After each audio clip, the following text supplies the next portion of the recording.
सवाल को पहले अच्छी तरह समझते हैं। सवाल कह रहे हैं कि the ratio between the income and the expenses of Umer and Uzair is 9:7 and 5:3। Umer और उज़ैर की आमदनी और अखराजात में बिलतरतीब 9:7 और 5:3 है। तो इसका मतलब क्या है, बस डायरेक्ट लिख लेते हैं। यहाँ पर आप देख ले, पहली बात है इनकम। क्या? ये इनकम यानी आमदनी। आमदनी किस किस के दरमियान? पहला क्या है? उमेर एंड उज़ैर। उमेर यानी उमेर, आप उर्दू में लिखना चाहे या इंग्लिश में लिखना चाहे, और उज़ैर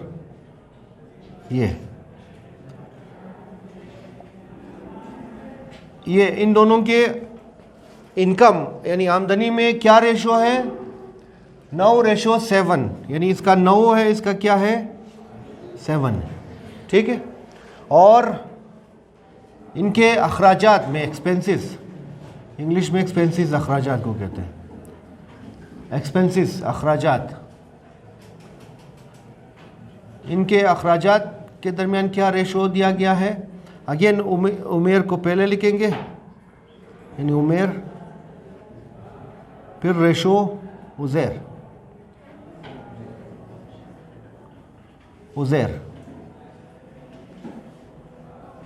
ये इनके रेशो एक्सपेंसेस के दरमियान क्या है? इसका एक्सपेंस 5:3, इसका 5 फिर रेशो 3, ठीक है यहाँ तक। फिर हमसे ये कहा कि अगर उनका मंथली इनकम क्या हो? 8,000 हो। इफ़ देयर उनकी नहीं, if there monthly saving, saving से मुराद ये जो माहाना बचत है, ठीक है। इन दोनों की आमदनी और अखराजात मुख्तलिफ है, लेकिन बचत क्या कर रहा है? वो दोनों सेम ही कर रहा है, विच इज़ ₹8,000। ये एक कंडीशन दी गई। फिर ये सारी इंफॉर्मेशन देने के बाद हमसे ये कहा गया है कि then find the monthly income and expenses of each, हर एक का यानी उमेर और उज़ैर का हमने माहाना अखराजात और आमदनी हमने फाइंड आउट करना है इन गिवन इंफॉर्मेशन की मदद से। बात क्लियर? यहाँ पर एक बात समझे कि जब हमें रेशो दिया जाता है किसी दो क्वांटिटीज़ के दरमियान, तो रेशो क्या होता है?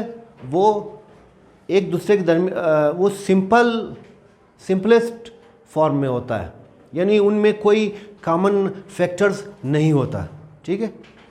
कोई कॉमन फैक्टर नहीं होता। मसलन अगर हमारे पास एक 100 दिया गया है, दूसरा हमारे पास 75 दिया गया है, ये दो क्वांटिटीज़ है। अगर आप इसको डिवाइड करें, दोनों को 25 पर डिवाइड करें तो ये आ जाएगा 4, ये क्या आ जाएगा? रेशो 3। तो ये दोनों एक हिसाब से एक दूसरे के रिलेटिव प्राइम नंबर्स हैं, यानी ये दोनों एक दूसरे के बनिस्बत लोवेस्ट फॉर्म में होता है, इनके दरमियान कोई दूसरा कॉमन फैक्टर नहीं होता। बात क्लियर? तो कहने का मकसद क्या होगा कि इनके दरमियान और इनके दरमियान क्या था? इसको आप लिख सकते हैं 25, इसको भी आप लिख सकते हैं 25। ये जो 25 है एक तरह से ये क्या है? कॉमन फैक्टर है इनके दरमियान, क्या है? तो इस हिसाब से अगर हमें फ़र्ज़ करें अगर रेशो दिया गया हो इस तरह, तो अगर इसको भी अगर किसी कॉमन नंबर के साथ मल्टीप्लाई कर ले, मतलब 25 के साथ मल्टीप्लाई करें, ठीक है, इसको भी 25 के साथ मल्टीप्लाई कर ले, तो दोबारा वही रकम आ जाएगी हमारे पास, ठीक है, 75। लेकिन अगर ये हमें ना मालूम ना हो ये, तो हम क्या लिखेंगे? उसको लिखेंगे x। क्या लिखेंगे उसको? फ़र्ज़ करें x क्या है? कॉमन फैक्टर है, ये कॉमन फैक्टर है, यानी ये एक तरह से क्या है?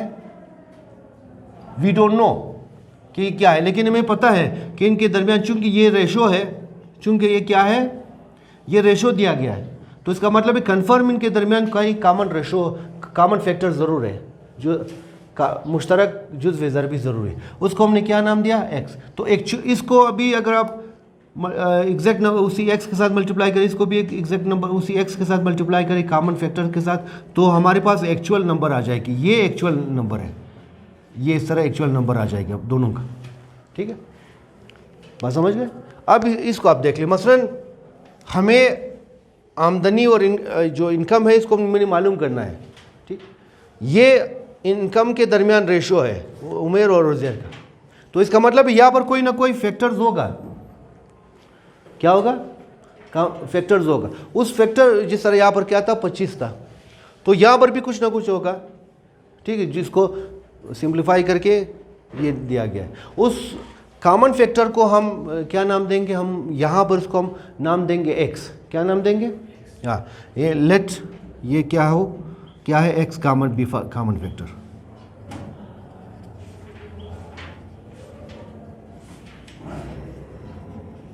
इन इनकम, ठीक है, इन देयर इनकम, ठीक है, या इन देयर इनकम, या इसको ना भी लिखे कोई सी बात नहीं, मैंने ज़बानी बता दिया, मतलब यही है। तो इसका मतलब क्या हुआ? इसके बाद जब इसको हमने कॉमन फैक्टर मान लिया x को, तो इसके हिसाब से हम लिख सकते हैं कि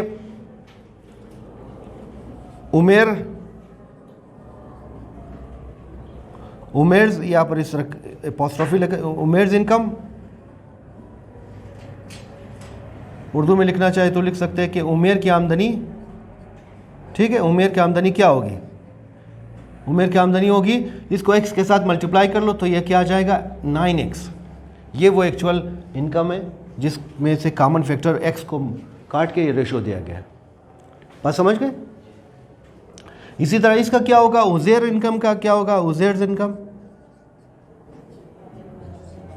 इसका क्या होगा? उज़ैर की आमदनी, इनमें से कोई एक लिख ले। तो ये रेशो 7 है, तो कॉमन फैक्टर्स के साथ मल्टीप्लाई करेंगे तो ये आ जाएगा 7x। तो ये उमेर की आमदनी, ये क्या है? उज़ैर की आमदनी। क्लियर? आगे सवालात को, सारे सवालात को हम इसी तरह कर लेंगे कि अगर हमें रेशो दिया गया हो तो हम क्या करेंगे? एक्चुअल नंबर को मालूम करने के लिए, एग्जैक्ट फिगर को मालूम करने के लिए उसको x के साथ हम मल्टीप्लाई करेंगे या y के साथ मल्टीप्लाई करेंगे, विच x और y क्या है? वो कॉमन फैक्टर है उस रेशो का। बात क्लियर? जिस तरह यहाँ पर हमने बताया कि ये क्या है? कॉमन फैक्टर है। तो अगर इसको अगर आप 25 के साथ मल्टीप्लाई कर, दोबारा यही चीज़ आ जाए, बट वी डोंट नो कि वो क्या है, तो इस वजह से हमने x का नाम दिया। तो बहरहाल यहाँ पर क्या रकम होगी वी डोंट नो, वो कन्फर्म ये इस तरह की होगी, 9 का मल्टीपल होगा। ठीक है, इसी तरह यहाँ पर भी 7x होगा। बात क्लियर है? अच्छा, अब हम आ जाते हैं इसकी तरफ। इसके एक्सपेंसेस का आप देख लें। उसने कहा है कि एक्सपेंसेस के दरमियान रेशो क्या है? 5:3 है। 5:, तो बिल्कुल इसी तरह यहाँ पर भी क्या होगा? कॉमन फैक्टर कुछ ना कुछ होगा ना, लेकिन वो कॉमन फैक्टर जो यहाँ पर है वो यहाँ पर नहीं होगा, यहाँ पर कुछ और होगा। जाहिर सी बात है, ये इनकम था, ये क्या है? एक्सपेंसेस है। तो उस कॉमन फैक्टर को हम क्या नाम देंगे? x का नाम नहीं देंगे, बल्कि क्या नाम देंगे? कोई और y का नाम देंगे। तो लेट कॉमन फैक्टर y, ये मुश्तरक जुज़्व ज़र भी इसको कहते हैं। जुज़्व, ये अगर आप लिखना चाहे तो आप मुश्तरक जुज़्व ज़र भी ये चीज़। तो उमेर की एक्सपेंस क्या होगा? उमेर्स एक्सपेंस, यानी उमेर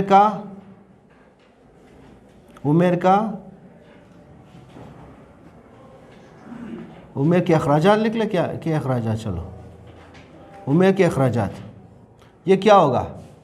ये 5 है, कॉमन फैक्टर के साथ मल्टीप्लाई करें तो क्या आ जाएगा? 5y। जाहिर से बात ये सारे रुपीज़ में। उज़ैर्स एक्सपेंसेस क्या होगा? ये उज़ैर के अखराजात, उज़ैर के अखराजात। तो इसका क्या होगा? ये 3 है, तो क्या आ जाएगा? कॉमन फैक्टर के साथ मल्टीप्लाई किए तो ये सारा रुपीज़ में है। ठीक है ना, ये हमने रुपीज़ में हमने फाइंड आउट करना है इसको, रुपये में, और इसी को हमने फाइंड आउट करना है इन्हीं को। ठीक है, हर एक का हमने एक्सपेंस और हर एक का हमने इनकम मालूम करना है। बात कर ले रहा तक, ये बात यहाँ तक हो गई। अब हम आ जाते हैं एज वी नो दैट के, देखिए, इनकम माइनस एक्सपेंस, ठीक है, बराबर सेविंग। देखिए होता क्या है, आमदनी होता है आपके पास, आमदनी, ठीक है। आमदनी में से जब आप अखराजात को निकालोगे, ये फार्मूला है, अखराजात को निकालोगे, अगर कोई रकम बच गई तो वो क्या है, वो बचत कहलाता है। ठीक, यही तरीका होता है। ठीक है, एक इनकम होता है सोर्स, या एक से ज़्यादा इनकम होता है, उसमें से आप जितने भी माहाना अखराजात है वो निकाल लेते हैं। अगर बाकी कुछ बच गया तो ठीक है, अगर आमदनी ज़्यादा हुआ अखराजात कम हुए तो बचत हो जाएगी।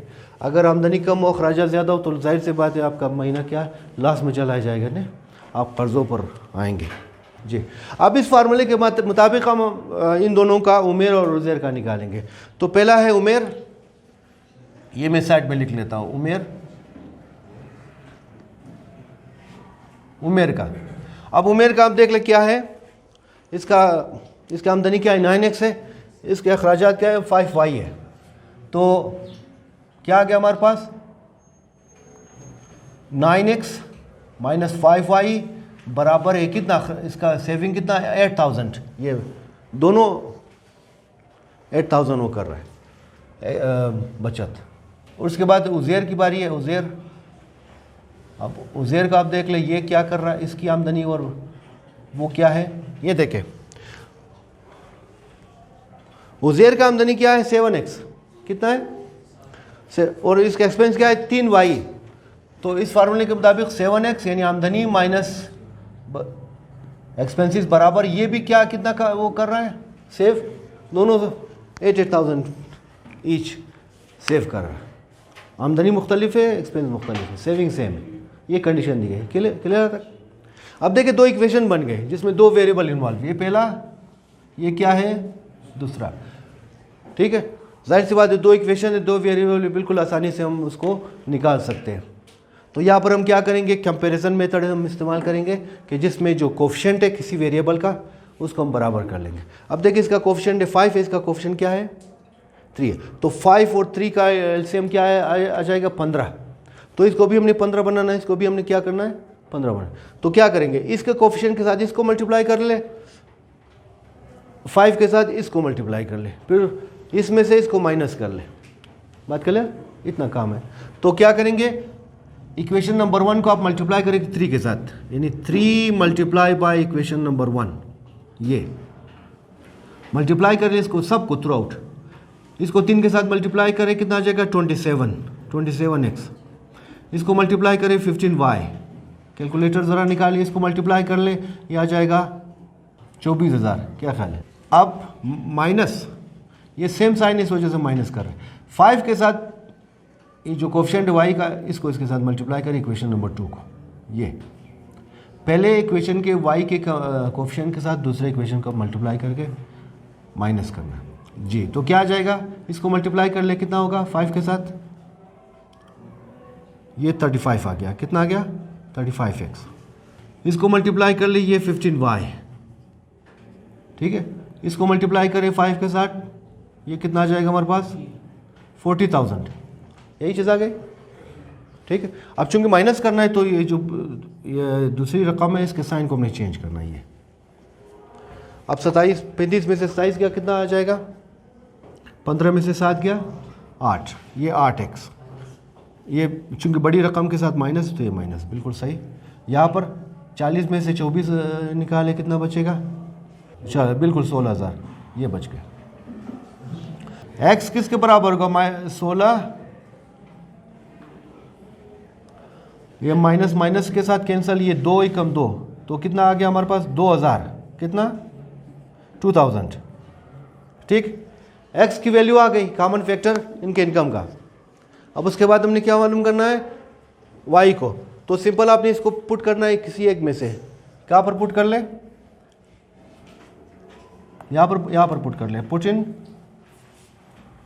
In equation number 2, equation number 2 में पुट कर ले, यहाँ पर आप पुट कर ले। तो क्या आ जाएगा 7 इंटू 2000 माइनस 3y 8000, इसको मल्टीप्लाई करिए 14,000, 3y 8000 -3y 8000 -14,000 कर ले, कितना आ जाएगा? 6,000 जी, -3y -6,000 जी। यहाँ से y की कीमत निकालें। देखें y बराबर है यहाँ पर -6,000 डिवाइडेड बाय -3, तो ये इसके साथ कैंसिल, ये 3 कम 3, ये सारा कट जाएगा, 2000 बचेगा। कितना? y बराबर है, ये भी 2000 आ गया।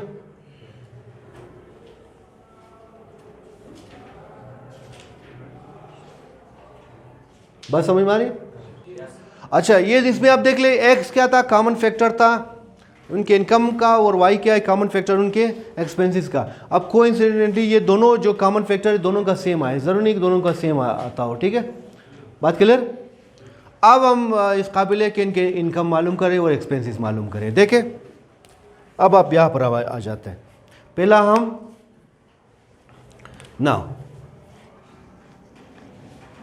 पहला क्या है? उमेर की बात करते हैं। किसकी? पहला उमेर है। तो उमेर, इसका इनकम क्या होगा? इसका इनकम था 9x। क्या? 9x। तो 9x की वैल्यू क्या आ गई?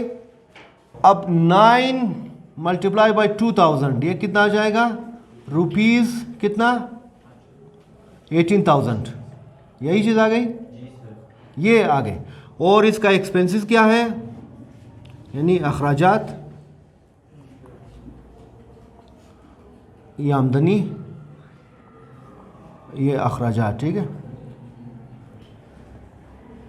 बहरहाल एक्सपेंसेस क्या आ जाएगा हमारे पास? उसकी वैल्यू क्या है? एक्सपेंसेस का क्या था? 5y। क्या? 5y। तो 5 मल्टीप्लाई बाई 2000 क्या आ गया हमारे पास? रुपीज़ कितना? 10,000। ठीक है, तो लॉजिक बनता है बिल्कुल। 18 में से ये इसका आमदनी 18,000 है, 18 में से 10,000 वो खर्च कर लेता है, बाकी 8,000 इनकम उसका सेविंग बच जाता है। इसी तरह आप उज़ैर की बात करते हैं। उज़ैर की, ठीक है, उज़ैर की आमदनी, इसका इनकम क्या है? क्या है हमारे पास? ये 7x। कितना? 7x। तो 7x क्या होगा इसका? 7 मल्टीप्लाई बाई 2000, तो ये आ जाएगा इसका रुपीज़ 14,000। कितना? 14,000। और इसके एक्सपेंसेस क्या होगा? अखराजात, यस, 3y है। क्या था इसका? 3y। तो 3y, अब 3y के हिसाब से क्या होगा? 3 मल्टीप्लाई बाई 2, यह आ जाएगा रुपीज़ कितना? 6,000। ये 6,000 आना चाहिए, तो ये आ गया। बात क्लियर? और 6,000 ही आना चाहिए क्योंकि 14 माइनस 6 किसके बराबर आ जाएगा? 8,000।